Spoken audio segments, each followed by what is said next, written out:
제가 이제 에드워즈의 신앙감정을 이제 오래전에 읽으면서 정말 좋아하는 한 구절이 있습니다. 구절이 같이 읽었으면 좋겠지만 제가 읽어드리도록 하겠습니다. 진흙 속에 무가치하고 악하며 혐오스러운 벌레가 무한히 존귀하신 하나님 앞에서 자신을 낮추고는 그것이 커다란 겸손의 증거라고 생각하는 것은 터무니없는 일입니다. 라고 말합니다.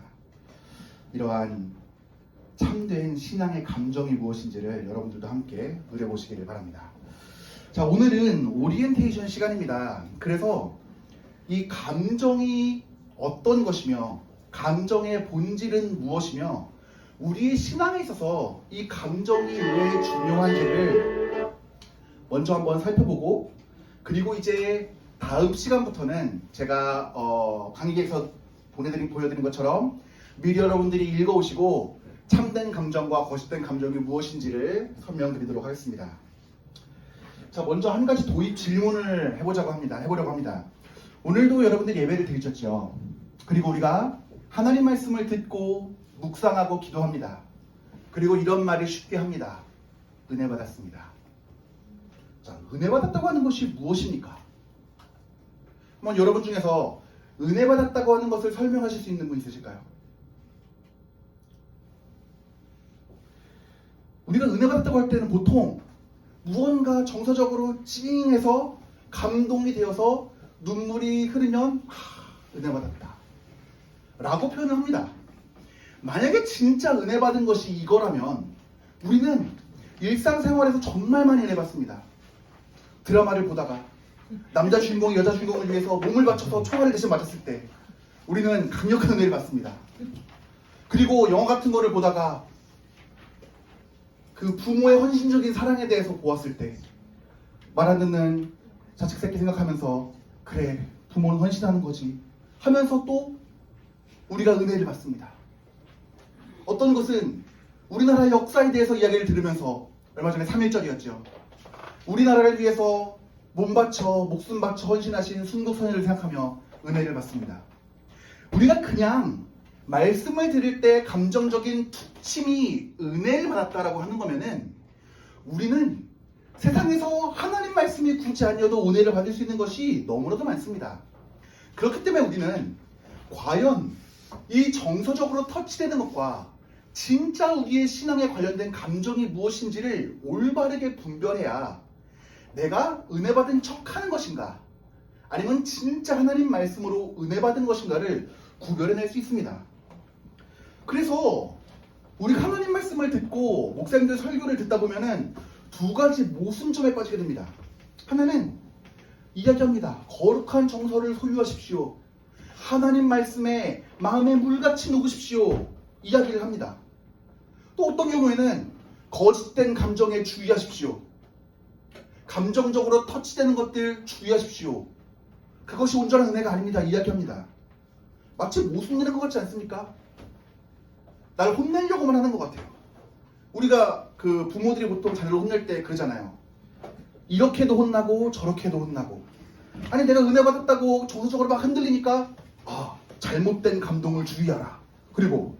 그래서 내가 되게 이성적으로 고민하면서 주님을 믿으려고 하니까 메마른 감정을 갖지 말고 물같이 녹은 마음을 가지라. 어떻게 하라는 겁니까? 그래서 우리가 이 신앙감정론이라고 하는 이 책을 통해서 과연 우리는 어떻게 해야 하는가를 살펴보려고 합니다. 자, 그래서 우리가 학습 목표를 가지고 있습니다. 감정, 어펙션이라고 하는 감정은 어떻게 정의할 수 있을까? 이것은 이모션이라고 하는 감정이나 패션이라고 하는 격정, 열정과는 무엇이 다를까? 그리고 참된 경건, 참된 믿음과 감정은 어떤 관계를 가지고 있을까? 그리고 성경에서 참된 신앙의 본질을 담은 감정으로 규정하는 것은 무엇일까? 라는 질문들을 가지고 우리가 한번 답을 찾아가 보도록 하겠습니다. 답을 찾기 전에 과연 그러면은 에드워즈 목사님은 왜 이런 신앙 감정론에 관한 하는 책을 쓰게 되었는가, 한번 간략하게 배경을 한번 먼저 살펴보고 넘어가도록 하겠습니다. 여러분들이 잘 아시는 것처럼 미국의 대각성 운동이라는 것이 일어났습니다. 사람들이 은혜를 받고 자기가 죄인이라는 것을 고백하고 거룩한 정석 가운데 휘몰렸습니다. 근데 그 중에 어떤 사람들은 내가 분명히 은혜를 많이 받았다고 생각했는데 말씀을 끝나고 집에 돌아오니까 거룩한 감정들이 빠르게 식는 거예요. 그리고 나는 진짜 은혜 받았다고 생각했는데 삶에서 변화가 없이 더 메말라져 가는 거예요. 우리도 그런 걸 느낄 때가 있잖아요. 저는 언제 그걸 많이 느꼈냐면요. 그 대한민국 남성들을 군대를 가면은 거기 이제 구국성회라는 게 있습니다. 그럼 수만 명의 군인들이 모여갖고 열심히 찬양을 부르고 말씀을 듣습니다. 막 땀을 뻘뻘 흘려서 찬양하고 나오는데 다시 부대로 돌아갈 때 마음이 냉랭해집니다. 분명히 열정적으로 주님을 찬양한 것 같은데 예배가 끝나고 나니까 마음이 더 허무해요. 이런 것들 때문에 사람들은 이야기합니다. 아, 이 감정이라고 하는 것은 참된 신앙에 방해되는 것이다. 그거는 실체가 없고 올바르지 않은 것이다 해서 이 감정이라는 것 자체를 부정하는 사람들이 생기는 거예요. 그래서 더 이성적으로 냉철하게 하나님을 판단하고 생각하고 격동되지 말자. 또 어떤 그룹에서는 감정을 너무 자극하는 거예요. 그래서 이 첫 번째 대각성 운동 이후에 부흥주의라는 것이 일어나잖아요. 그래서 찰스 피니에서 이 부흥된 감정 자체를 조작해내려고 합니다. 그래서 아주 엄숙하고 경건한 음악을 미리 다 깔아놓고 사람들이 그 분위기에 압도되어서 거룩한 정서를 만들어서 느끼게끔 준비시켜 놓습니다. 그리고 나서 사람들의 감동을 격정시키는 거예요. 이러한 양극단 사이에서 에드워즈 목사님은 과연 사람들이 참된 감정은 어디까지가 참된 감정이고 우리는 무엇을 경계해야 되는지를 사람들에게 알려줘야 될 의무가 생겼던 것입니다. 자, 그래서 오늘 이 신앙감정론의 본문 말씀을 보게 되면 베드로전서 1장 8절 말씀입니다. 우리 성경 있으신 분들은 한번 같이 찾아보도록 할까요? 베드로전서 1장 8절입니다.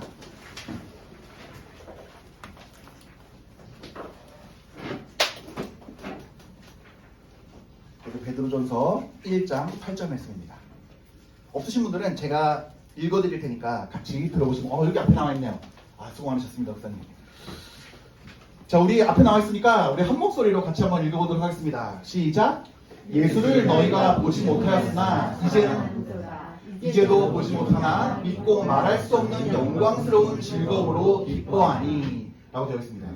우리 세 번역을 보게 되면 조금 더 쉽게 이해할 수 있는데요. 제가 읽어드리겠습니다.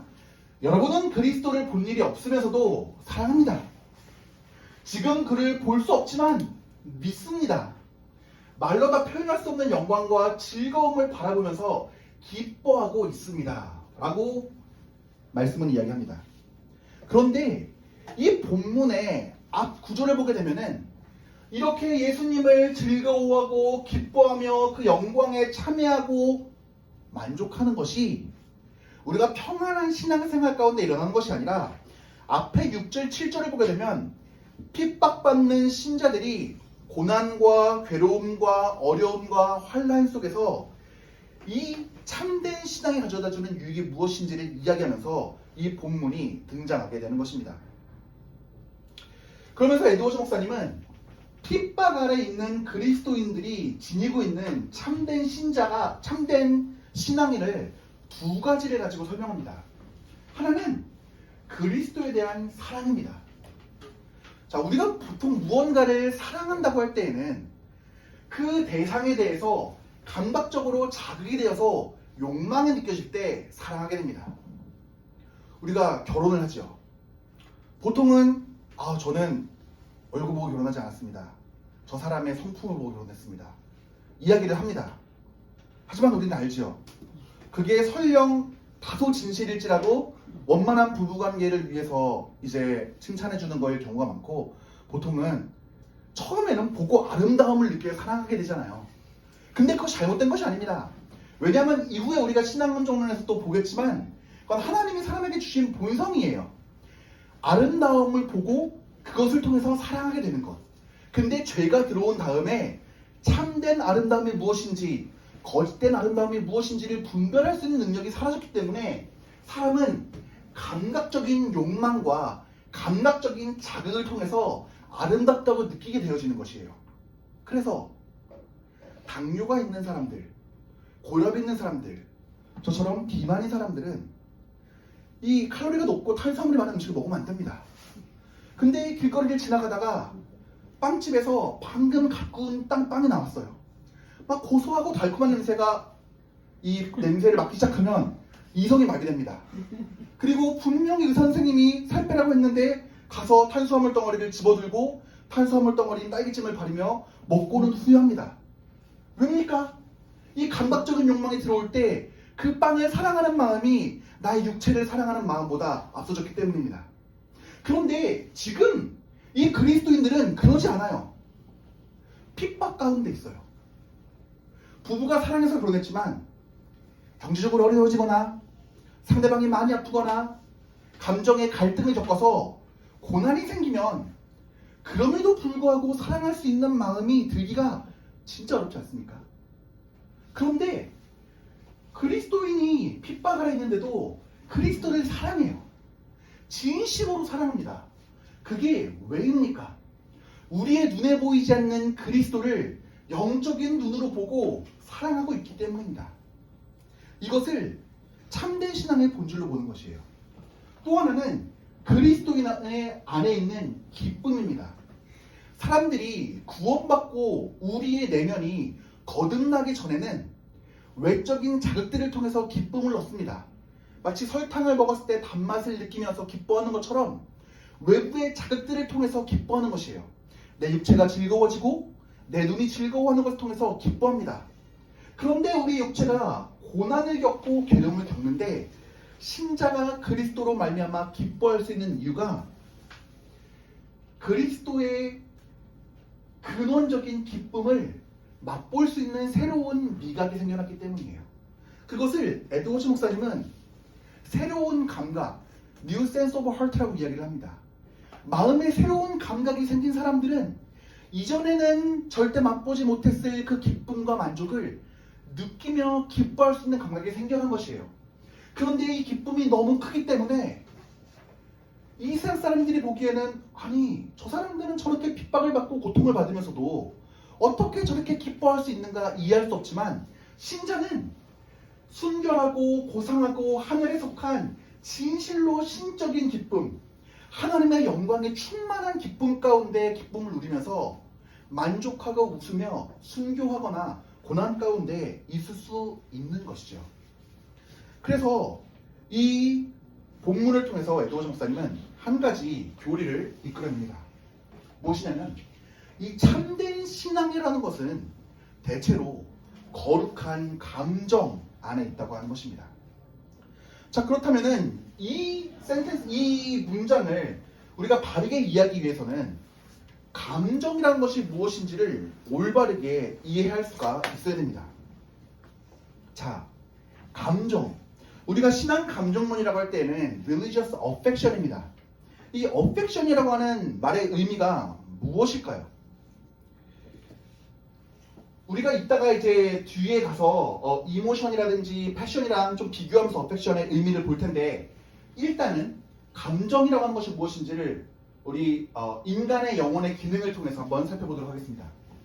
하나님께서 인간에게는 두 가지 기능을 주셨는데요. 하나는 지성입니다.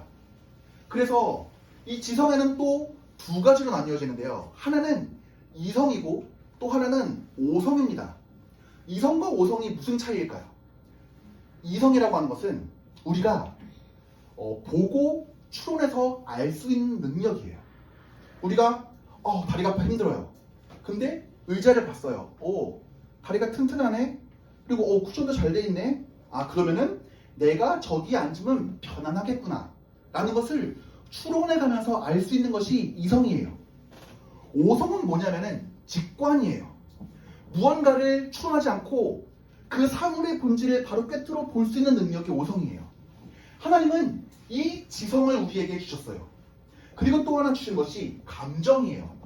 우리가 지금은 감정이라고 얘기할 때는 그냥 나 쟤 보고 설렜어. 아니면 쟤 너무 싫어. 극혐이야. 이런 것들이 감정이라고 축소시켜 생각하지만 하지만 올바른 감정에 대한 이해는 우리가 무엇인가에 이끌리는 성향, 그리고 무엇인가 우리가 감동을 받았을 때 어떤 행동을 하고자 하는 의지, 그리고 그것이 움직이는 처소인 이 마음, 이 모든 것을 합해서 감정이라고 부릅니다. 그리고 이 인간은 지성과 감정이라고 하는 두 가지 영혼의 기능을 가지고 움직이게 됩니다.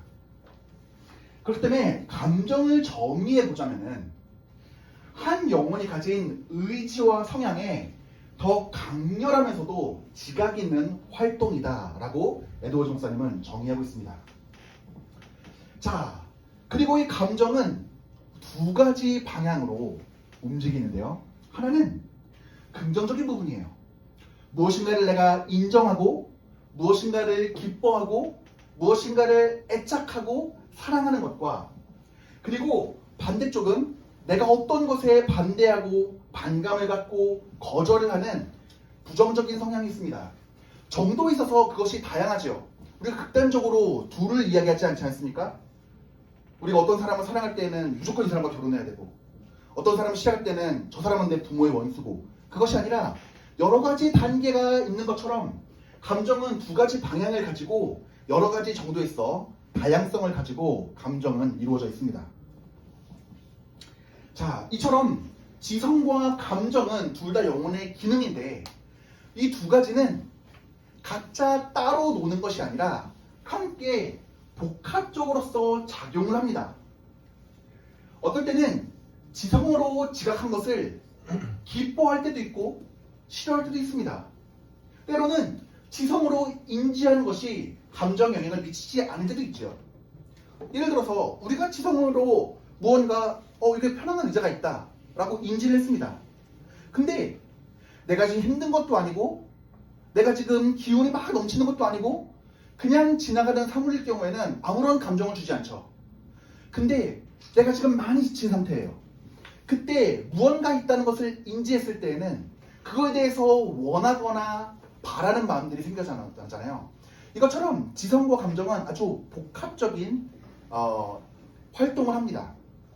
이후에 우리가 공부를 하면서 다음 주차에 공부를 해야겠지만, 맛보기를 먼저 이게 얼마나 아름다운 하모니인지를 말씀드려 볼게요. 사랑이라고 하는 감정을 생각해 보겠습니다. 우리가 많은 신앙의 선배들, 특히 우리 예수가족교회처럼 하나님을 아는 것에 힘써하는 교회들 같은 경우에는 하나님을 알라고 많이 이야기하잖아요. 근데 신비주의적인 것을 강조하는 교회들이라든지 그런 공동체에서는 하나님을 느끼라고 이야기합니다. 굳이 성적으로 알려고 하는 것은 차가운 것이고 하나님을 사랑하는 것이 중요한 것이라고 이야기합니다. 근데 이게 얼마나 말이 안 되는 건지 설명해 볼까요? 사람이 사람을 사랑한다고 생각을 해보십시오. 그 사람이 사람을 사랑하게 되면 이 사람에 대해서 알고 싶어하는 욕구가 강렬하게 생겨납니다. 내가 저 사람을 보고 사랑하게 됐어요. 근데 내 사랑은 순수한 거야. 저 사람의 이름도 알고 싶지 않고 뭘 좋아하는지, 어디 사는지, 어떤 취미가 있는지도 알고 싶지 않아. 왜냐하면 내 사랑은 순수하니까. 말이 됩니까? 아니지요. 어떤 대상을 사랑하게 될 때는 그 사랑에 대해서 알고 싶어하는 욕구가 반드시 동행합니다. 이름이 뭘까? 남자친구 있을까? 여자친구 있을까? 결혼했을까? 뭘 좋아할까? 뭘 싫어할까? 나 같은 스타일을 좋아할까? 여러 가지 그 사람에서 알고 싶어하는 욕구가 생기잖아요. 반대로 어떤 경우에는 알미 감정을 불러일으켜 오기도 합니다. 처음 봤을 때 내 스타일이 아니었어요. 근데 그 사람이 주변 사람들을 돕고 착하게 행동을 하고 선행을 하고 겸손한 모습들을 보면서 저 사람이 겉으로 봤을 때에는 모르는 아름다움들을 발견하면서 그 사람을 향한 마음에 사랑의 감정이 일어나기도 합니다. 이처럼 하나님이신 이 지성과 그리고 감정, 영혼의 두 가지 이 요소는 서로 복합적으로 활동을 하면서 서로에게 영향을 미치며 활동을 합니다. 그리고 하나님께서 우리의 영혼을 창조하신 동시에 우리의 육체 또한 창조하셨습니다. 그렇기 때문에 감정은 인간의 육체와도 복합적으로 작용합니다. 인간 존재는 물질, 우리 육체와 비물질, 영혼의 온전한 연합으로 창조되었습니다. 이 감정이라고 하는 것은 영혼의, 우리 앞서서 말씀드렸죠. 감정이라고 하는 것은 한 영혼이 가진 의지와 성향에 강렬하면서도 지각 있는 성향이라고 말씀드렸죠. 그렇기 때문에 우리의 몸 역시 영향을 끼칩니다. 이게 뭐가 중요할까요? 이게 현실을 살아가는 우리와 무슨 상관이 있을까요? 매우 중요합니다. 왜냐하면 지금 우리는 매우 유물론적인 시대에 살아가면서 우리의 감정 또한 호르몬의 변화라고 이야기를 합니다. 도파민이 분비되거나 아드레날린이 분비되면서 사람들이 감정이 육체에 의해서 움직여지는 하나의 요소라고, 하나의 결과라고 이야기합니다. 하지만 에드워즈 목사님은 그런 사상에 동의하지 않습니다. 이 감정이라고 하는 것은 영혼의 작용이며 이것은 육체와 복합적으로 작용하긴 하지만 육체의 영역이 아니라 영혼의 영역이라는 것이죠. 하고 싶은 말이 많지만 일단은 넘어가도록 하겠습니다. 그래서 이러한 측면에서 에드워즈 목사님은 이렇게 이야기합니다. 인간된 우리의 본질과 영육 간 연합의 질서를 볼 때 영혼의 성향과 의지가 역동적이고 생기게 역사할 때 우리의 몸은 동물적인 느낌에서든 감정적인 변화를 통해서든 영향을 받을 수밖에 없다. 다른 한편으로는 영육 간 연합의 원리와 아울러 이런 몸의 구성과 감정의 흐름은 감정의 활동을 더욱더 증진시킨다라는 것이죠. 우리가 한 가지 예를 들어볼까요? 우리가 말씀을 듣고 말씀의 깊은 찔림을 받았습니다. 그래서 마음 가운데 죄책감이 들고 하나님께 자비와 용서를 구해야겠다는 마음이 들 때 우리는 기도하면서 소리내어 울며 기도합니다. 그때 우리의 마음이, 우리의 영혼이 진동하면서 하나님을 향한 그 은혜를 감격하게 될 때 우리의 눈은 우리의 눈에서 흐르면서 우리의 감정이 얼마나 요동치고 있는지를 육체로 보여주지 않습니까? 이처럼 감정은 인간의 육체와도 복합적으로 작용하는 것입니다. 자, 그렇기 때문에 말씀드린 것처럼 인간의 감정이 육체와 복합적으로 작용하지만 감정의 거처는 몸이 아닌 정신이며 영혼입니다. 에드워즈 목사님은 이것에 관해서 두 가지를 들었습니다. 하나는 천국에 거하는 성도들입니다. 천국에 거하는 성도들은 육체가 없습니다. 만약에 정말 감정이 단순한 호르몬의 작용이라면 육체가 없이 천국에 있는 성도들, 그리고 천국에 있는 천사들은 감정이 없어야 됩니다. 왜냐하면 감정은 단순히 이러한 유기적인 화학작용의 결과이기 때문이죠. 하지만 성경은 분명하게 천국에 거하는 성도들도 천사들도 감정이 있다는 것을 보여줍니다. 또 하나의 강력한 증거는 하나님께서 우리의 시간과 공간 안에서 당신을 드러내실 때에 당신이 어떠한 감정을 가지고 계신 분이시라는 것을 우리에게 보여주신다는 것입니다. 하나님은 육체가 없으신 분이십니다. 예수 그리스도께서 인간의 몸을 입고 오신 것 외에는 하나님께는 어떠한 육체도 속하지 않습니다. 그러나 그분은 우리에게 말씀하십니다. 우리가 이해할 수 있는 범위 내에서 질투하신다, 사랑하신다, 애통하신다, 분노하신다. 그렇기 때문에 인간의 감정의 거처는 이 유물론적인 시대 가운데에서 몸이 아닌 영혼이라는 사실을 우리는 살펴볼 수가 있습니다. 자, 그렇다면은 우리가 이 affection, 이 감정이라는 것은 패션과 이모션과는 어떤 차이가 있을까요? 자, 감정이라는 것은 이 격정이나 이모션보다는 훨씬 더 포괄적인 의미를 지니고 있습니다. 이 affection은 우리의 의지, 무엇인가 할 수 있는 하고자 하는 will과 성향이 모두 생생하게 활동하는 것입니다. 근데 이 패션이라고 하는 격정이라는 것은 충동적이고 통제되지 않는 것입니다. 무언가 예를 들어서 분노하는 마음이 확 일어나거나 아니면 어떠한 끌림이 확 일어날 때 우리가 통제할 수 없는 마음의 흔들림들이 있잖아요. 그런 것들은 보다 격정에 가깝고 또한 이 감정이라는 것은 마음이 깨달은 것의 결과이며 산물입니다. 의지와 성향은 항상 정신이 지극한 것으로부터 멀어지거나 가까워집니다. 이게 무슨 말일까요? 우리가 감정을 가지고 무언가를 지각하게 되었을 때, 우리의 영혼이 무언가를 알게 되었을 때 그것을 향해서 좋은 감정을 품거나 좋지 않은 감정을 품거나 두 가지 방향이 있다고 아까 말씀드렸죠. 그것처럼 그 방향성대로 우리는 우리의 의지와 성향을 가지고 그것을 행사하며 나아갑니다. 그런데 이 이모션이라고 하는 것은 이 정신, 이 마음에서 참되다고 여기는 이 마인드, 이 정신과 상관없이 우리의 마음 가운데서 어떨 때는 고조되고 어떨 때는 가라앉는 것들, 그러니까 이 의지와 성향과 관계없이 움직이는 이러한 마음의 움직임을 이모션이라고 하는 것이죠. 그래서 이 김남준 목사님은 이 어펙션이라는 것을 번역할 때 이 감정보다는 정동, 그러니까 우리의 영혼의 울림과 움직임이라고 표현하는 것이 훨씬 적절하지 않을까라고 하는 제안을 해주시기도 하셨습니다. 자, 그렇다면은 이 감정과 참된 신앙과는 어떠한 관계가 있을까요? 성경은 영혼의 열정적이고 열렬한 감정을 하나님께서 기뻐하신다는 것을 자주 언급합니다. 이 로마서 12장 11절, 10장 12절, 그 위에 수많은 말씀들, 그 다음에 예수님께서도 말씀하시지 않습니까? 너희들이 덥든지 차갑든지 하라 말씀하시고, 그 다음에 이 성경에서도 다윗을 보십시오. 하나님을 사모하는 사랑하는 마음이 가득할 때 그는 옷이 벗겨지는지도 모르고 언약궤가 들어오는 것을 보고 기뻐 춤을 춥니다. 그리고 마치 하나님이 자신을 돌봐주시는 것 같지 않을 때는 울면서 기도합니다. 애통하며 기도합니다. 주여 어느 때까지이니까, 어느 때까지 나에게서 얼굴을 돌리시겠나이까. 애통하며 마음 아파합니다. 이처럼 성경에서는 영혼의 열정적이고 열렬한 감정을 하나님께서 기뻐하시는 것을 언급합니다.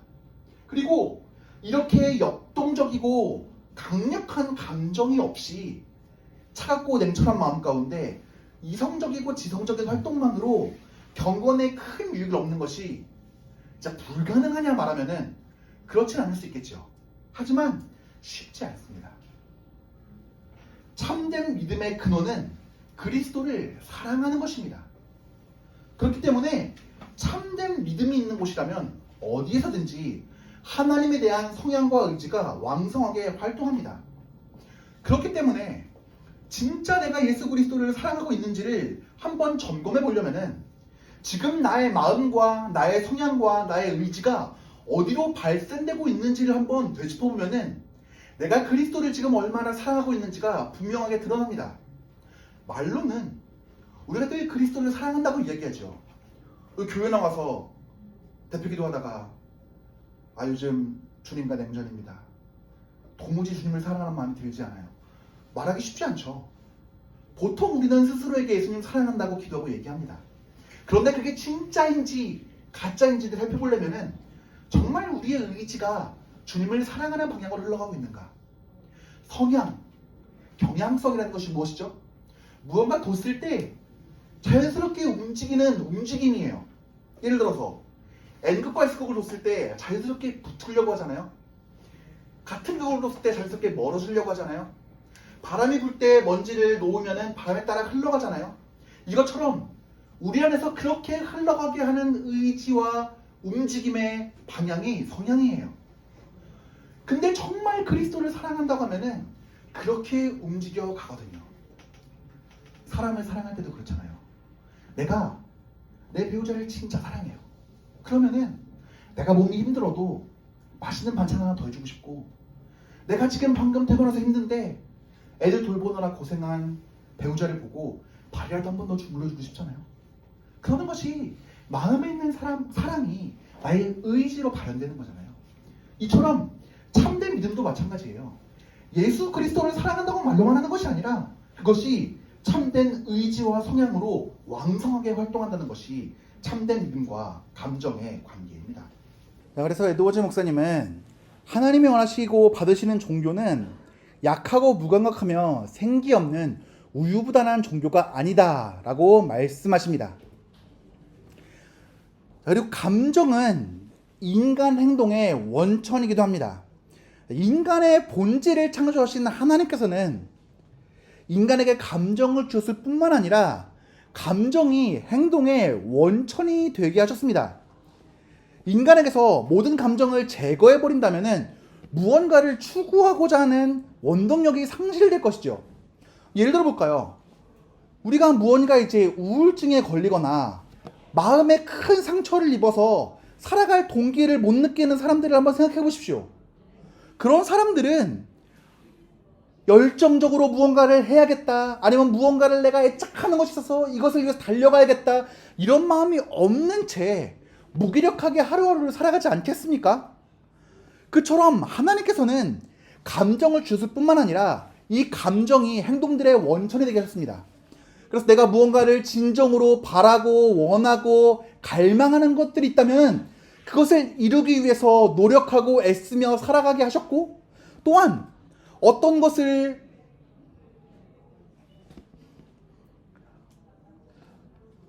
죄에 관해서도 살펴볼 수 있듯이 무언가를 미워하고 싫어해서 그것들을 하지 말아야겠다고 생각될 때에는 그것들을 하지 않기로 결단할 수 있는 행심들이 나올 수가 있고, 이와 같이 감정은 우리가 행동을 할 수 있는 여러 가지 일들의 원천이 될 수 있고, 이 감정이 상실될 때에는 무언가를 추구하는 힘이 상실될 수 있다는 것이죠.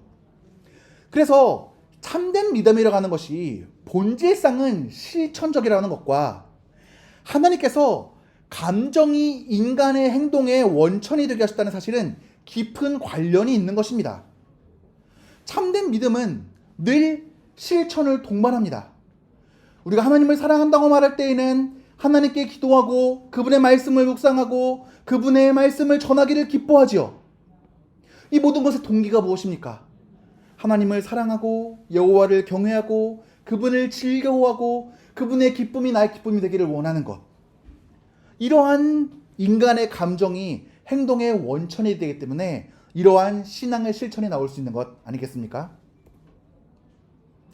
자, 그래서 감정은 모든 실질적이고 영적인 노력과 시도를 가능하게 하는 원천입니다. 그리고 성경은 참된 믿음과 하나님을 경외함과 연결시킵니다. 자, 다시 한번 말씀드릴게요. 하나님을 경외함이 무엇이라고 했죠? 하나님을 경외하는 것은 그분을 향한 존재적인 두려움과 그럼에도 불구하고 그분께 이끌리는 사랑이라고 했습니다. 그 외에도 성경은 수많은 다른 감정들을 믿음에 연결시킵니다. 하나님을 소망하는 것, 죄를 미워하는 것, 그리고 슬픔과 애통하는 상한 마음을 가지는 것, 감사한 마음과 긍휼함을 갖는 것들, 긍휼을 소망하는 것들, 기뻐하는 것들, 이 많은 감정들이 믿음과 긴밀하게 연결되어 있다고 성경의 수많은 구절들은 우리에게 증거하고 있습니다. 그런데 여기 중요한 것 하나가 빠진 것처럼 보입니다. 그것이 무엇입니까? 사랑입니다. 왜 사랑은 따로 빠져 있을까요? 왜냐하면 에드워즈 목사님은 사랑은 다른 여타 수많은 감정들, 다양한 감정들 중에 하나가 아니라 모든 감정의 시작이고 으뜸이고 원천으로 보았습니다. 왜 그럴까요? 자, 무언가를 소망하는 것, 무언가를 미워하는 것, 무언가를 슬퍼하는 것, 기뻐하는 것, 이 모든 것들은 사랑하는 것과 사랑하는 대상과의 관계 가운데서 나오는 파생적인 감정들입니다. 하나님을 사랑하기 때문에 그분을 소망하게 되고, 하나님을 사랑하는데 내 사랑하는 마음이 하나님께 받아들여질 때에 그것들이 표현될 때에 기쁨을 누리게 되고, 죄를 사랑하지 않기 때문에 죄를 향한 미워하는 마음이 들게 되고, 하나님을 사랑하기 때문에 하나님이 미워하시는 죄를 미워하게 되는 것처럼, 그것처럼 이 사랑은 가장 으뜸되는 감정이고 가장 원천의 감정이고 모든 감정의 시작이라고 말할 수가 있습니다. 그래서 고린도전서 13장을 보게 되면 사랑은 모든 선한 것의 원천이라고 이야기합니다. 자, 사랑. 에드워즈 목사님이 제일 좋아했던 성경 역본인 이 킹제임스 버전을 보게 되면 사랑이 체리티로 되어 있습니다. 그래서 사랑과 그 열매도 체리티 앤 이츠 프루트로 번역되었죠. 근데 이것의 헬라어 원어를 보게 되면 아가페입니다. 그렇기 때문에 이 아가페, 이 하나님과 사람을 향하여 인간 영혼이 가지는 참으로 자애로운 경향성으로서의 사랑, 이것이 참된 신앙의 본질이라고 에드워드 목사님은 이야기하는 것입니다. 경향성이 무엇입니까? 경향성은 그렇게 흘러갈 수밖에 없도록 만드는 힘입니다. 그러니까 우리가 막 졸졸졸졸졸 흐르는 시냇물 위에 나뭇가지를 탁 놓아 보십시오. 그러면은 그 나뭇가지는 그 시냇물을 따라서 흘러가지 않습니까? 또한 바람이 막 부를 때 그 버드나무 가지가 막 흔들리는 것을 보십시오. 이것처럼 무언가 마음의 힘으로 작용하여서 그것을 그렇게 움직이게끔 하는 힘이 경향성입니다. 이 사랑이 경향성인데 하나님과 사람을 향해서 인간 영혼이 가지는 참된 경향성입니다. 이 영혼의 경향성이 느껴질 수 있도록 활력 있게 작용될 때 이것은 하나의 감정, 어펙션이 되는 것입니다.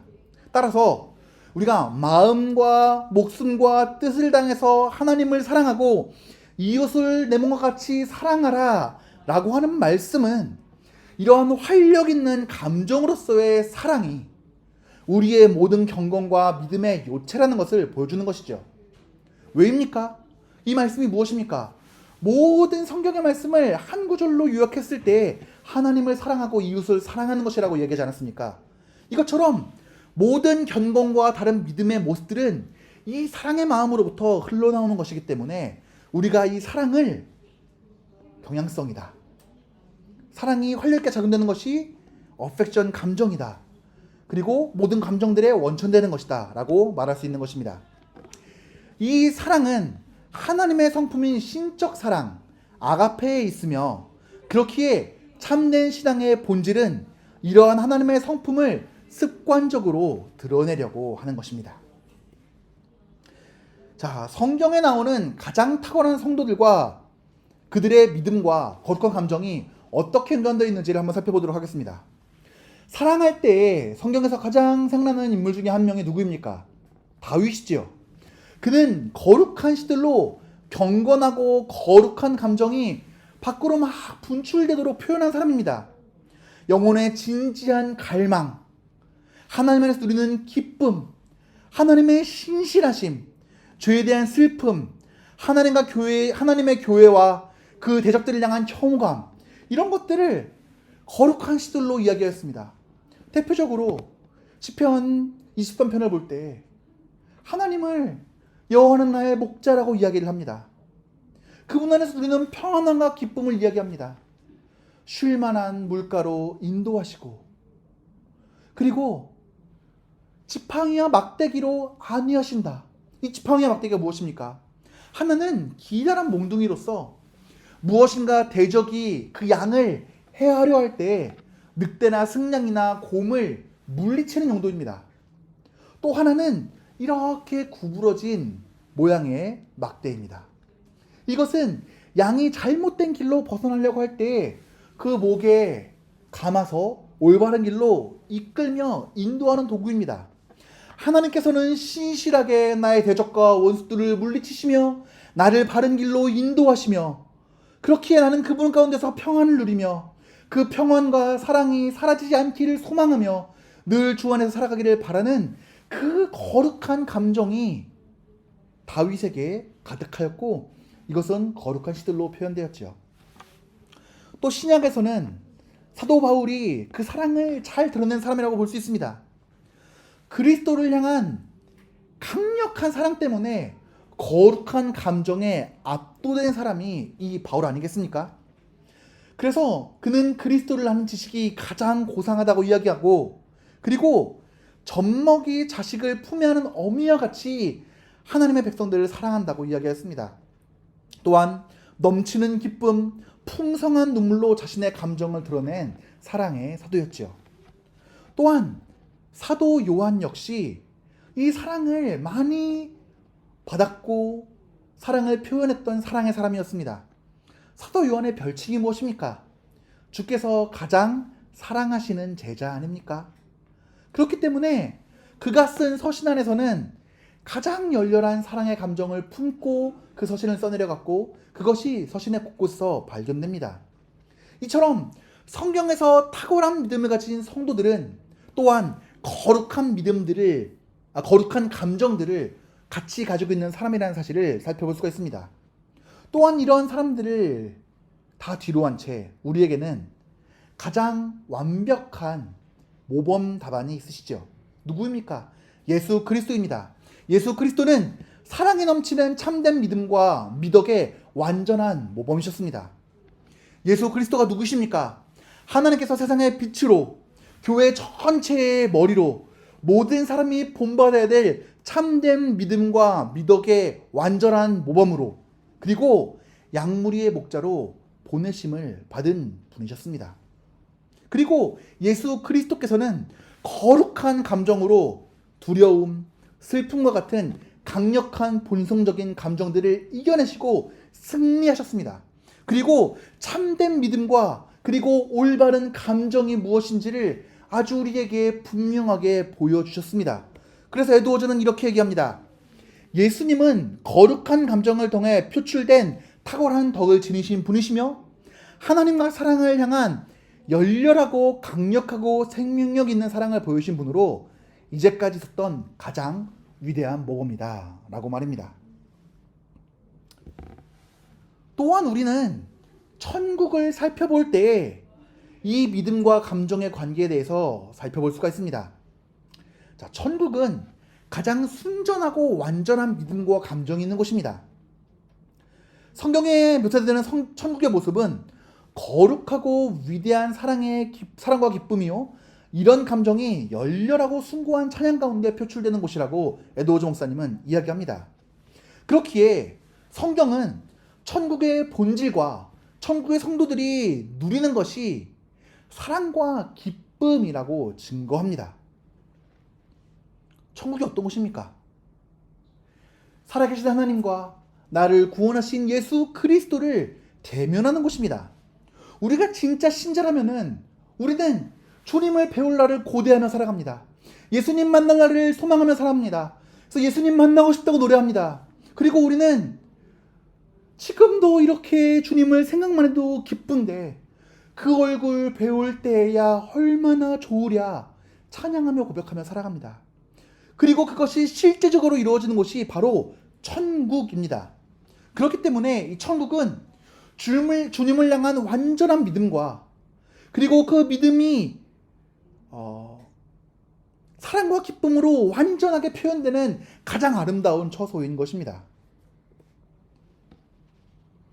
그래서 성경의 폭넓은 증거와 성도들의 삶과 예수 그리스도의 삶과 천국에 있는 성도들의 경험을 살펴보았을 때 우리는 진정한 경건과 참된 믿음은 정결하게 된 감정을 통해 누리는 기쁨으로 이루어져 있다는 사실을 알 수가 있습니다. 자, 적용입니다. 신앙생활에 있어서 감정의 중요성입니다. 자, 참된 신앙 감정이 있고 거짓된 감정의 고양이 있는데 사탄은 후자를 가지고 참된 신앙 감정 자체를 부정하게 만들려고 합니다. 그러니까 이런 것이죠. 어떤 사람이 신앙 감정들을 크게 드러낼 때 특히 이제 에드워즈가 경계하였던 그 열광주의자들과 같이 잘못된 신앙 감정이 있는 사람들을 보면서 사람들은 저거 봐봐 저렇게 감정을 격하게 드러내는 것은 잘못된 거야 라고 올바르고 참된 신앙 감정마저 폄하해버리도록 사탄은 만들려고 한다는 것입니다. 그러나 우리 창조주이신 하나님께서 감정을 인간의 본성의 일부로 만드셨습니다. 아까 말씀드렸던 것처럼 감정은 영혼의 일부로서의 작용하는 것입니다. 그렇기 때문에 감정은 하나님이 창조하신 그 모습 그대로 합당하게 쏟아야 할 대상을 향해서 발휘되고 행사되어야 됩니다. 웨스트민스터 소유리문답을 보면 1분 1답이 무엇입니까? 사람의 제일 되는 목적이 무엇입니까? 하나님을 영화롭게 하고 하나님께 영광을 돌리고 그 이름을 영원토록 즐거워하는 것, 그분의 이름을 누리며 기뻐하는 것, 이것이 인간의 제일 되는 목적이라고 얘기하지 않았습니까? 이처럼 하나님께서 우리의 영혼의 기능으로 주신 이 감정을 합당하게 사용하여서 합당하게 쏟아냄으로써 주님을 사랑하고 주님을 소망하고 주님을 기뻐하고 그분께 영광 돌리기를 원하고 바라고 사랑하고 죄를 미워하고 하나님 사랑하는 사랑으로 이웃을 사랑하고 살아가야 되는 것, 이것이 신앙생활에 있어서 감정의 중요성입니다. 그렇기 때문에 앞서 본 바와 같이 참된 신앙은 감정과 깊이 연관되어 있기 때문에 감정을 움직이는 경향성을 지닌 수단들을 힘써 구해야 됩니다. 수단들이 무엇입니까? 성경을 읽고, 또한 신앙 서적을 읽고, 설교된 말씀들을 듣고, 그 다음에 성례와 성찬에 참여하고, 이런 부분에 있어서는 우리 예수가족교회 내 성도님들은 축복받은 것이죠. 왜냐하면 매주 성찬에 참여하고 있지 않습니까? 또한 기도와 찬양으로 하나님을 올바르게 예배하고, 이러한 바른 감정을 움직이는 수단들을 힘써 구하면서 우리가 참된 신앙 감정을 가지고 하나님께 올바로 발휘될 수 있도록 우리는 기도하고 간구하고 노력해야 되는 것입니다. 결론입니다. 참된 신앙이 감정으로만 이루어지는 것은 아니지만, 신앙 감정이 없는 신앙은 참된 신앙이라고 부를 수 없을 정도로 감정은 참된 신앙의 중요한 부분을 차지합니다. 신앙 감정이 없는 사람은 영적으로 죽은 사람이고, 그 마음에 하나님의 성령의 구원하시고 살리시는 실제적인 역사가 없는 사람이다 라고 에드워즈 목사님은 이야기합니다. 나아가 바른 방법은 모든 감정을 다 부정하거나 모든 감정을 다 긍정하는 것이 아니라 마치 알곡과 가라지를 가르는 것처럼 감정을 분간하여서 바른 것들은 긍정하고 바르지 않은 것들은 부정하는 것입니다. 그런 의미에서 우리가 다음 시간에 살펴볼 것들은 신앙의 중요한 표징들이긴 하나, 그것이 진짜 신앙인지 아니면 참된 믿음이 아닌지를 구별할 수 없는 소극적인 표지들 중에 절반, 첫 번째 소극적인 증거부터 7번째 소극적인 증거까지를 우리가 살펴보도록 하겠습니다. 다음 시간까지 책 잘 읽으시고 다음 시간에 만나 뵙도록 하겠습니다. 수고하셨습니다. 감사합니다.